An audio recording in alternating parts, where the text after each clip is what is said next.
Well, good morning. It's 8:43 nearly now, and it's that time of the morning where we're talking about those news stories which you may or may not have heard. Some of perhaps the unusual stories, although I'm starting this morning and I don't think it's particularly unusual, but Sian joins us in this morning. Well, mine is based on a streaming service. Other streaming services are available, but this one's focused on Netflix. Now, it's come in for criticism from filmmakers over a new feature that allows viewers to speed up or slow down its programs and movies. So the function, which are still on trial, by the way, allows mobile users to watch its content at various different speeds. So the Incredibles director Brad Bird and Knocked Up's director Judd Apatow were among those who've tweeted their concerns.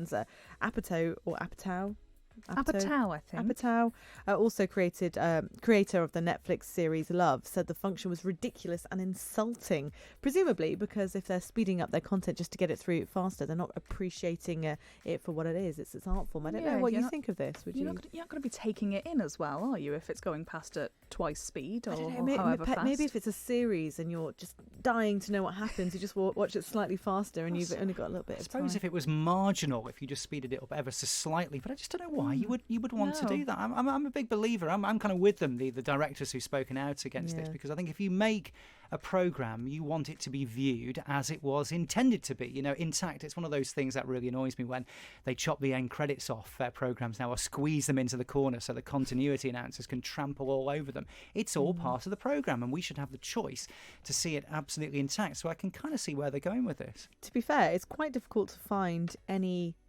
positive reaction to this from the comments, especially because obviously this has got loads of reaction from on social media. Actors as well as just general consumers have really just said it's tasteless and it's needless and unnecessary. I'd be interested to see if anybody is for it, to be honest. Is anybody now? Yeah. Maybe listening to us speed it up. What do you reckon? It's already a feature available on other things. I know various DVD players would offer the same feature if you watch it on games consoles. That often offers that feature as well. So it's not something that's completely new to the general industry. Just new to this particular service, but it seems to have got quite a lot of backlash. We'll see if Netflix withdraw. Shall I go next? Yeah, go for it. Right, Channel 4. Have you ever watched Friday Night Dinner? I love Friday Night Dinner. I've seen a programme. Something you've seen that I've seen. This is a first. I have not. It's one of those that I don't quite know why I haven't watched it, because everyone in it I think is brilliant. Yeah. You would love it. It features Simon Bird from The In-Betweeners, Tom Rosenthal's in there, and the brilliant Tamsin Gregg, who we love. Brilliant. And Paul Ritter as well, who plays Martin, the father of the Goodman family. Yes. He is such a sort of underrated actor. He does loads of stuff and he's brilliant. So it's coming back for a new series. They've started filming this week for the 6th series of the show. As we say, it tells the story of the Goodman family who meets every Friday night for their dinner and the various chaos that ensues. Neighbour Jim is returning, but brilliant character. He's great, isn't he? With a new dog as well, apparently. A new dog. I think no more Wilson. Wilson departed us at the end of the last series. See, I haven't seen the last series, so you've completely spoiled it. There we go. That's ruined that, hasn't it? But I think it's one of those things, brilliant when it started. It's always good value, but I think it's got a little bit more ridiculous because the plots have to get more and more outlandish as it goes on. But 6th series, it's done very well. It's a really feel-good thing to watch as well, and it's in bite size, isn't it? It's not like an hour-long episode like some series are. It takes a real commitment. These kind of programmes, 20 minutes, 25 minutes per episode. You can pop it in. It's almost like Friends-esque in that way, isn't it? You can just have a giggle and it's harmless and it's just fun. We watch it when we're having our tea, so there we go, which is all very fitting. They're all there on 4OD. There's loads on Netflix as well, but the new series starts filming this week and it's back on our screens next year.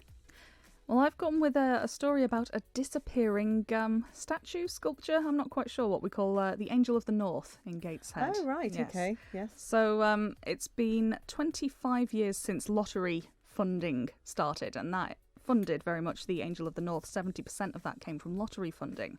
So illusionist Julius Dean created a stunt using a frame and a blind to make it look like the angel disappeared, with a group of onlookers just there looking, and all of a sudden this blind comes down and it's gone. Did it work? Apparently there were screams, gasps and swearing. Don't quote them. Yeah, this is what he says. He says the audience were completely freaked out. I'm not surprised. My goodness. Imagine if Were they expecting it though? Wasn't that the entire purpose? No, I think they thought they were just going to have a look at I the Angel of the North. That makes more sense. And then it goes. Yes, there we go. Imagine like the Ben McCree has just gone past the window now. Imagine if sort of something came down and it looked like it had just sort of disappeared into thin air. Aliens. That's what it would be. It would throw you, wouldn't it? So there we are. Well, we are all still here, I'm glad to say. We're not disappearing until at least 9:30. And someone else who's here now is Elton John.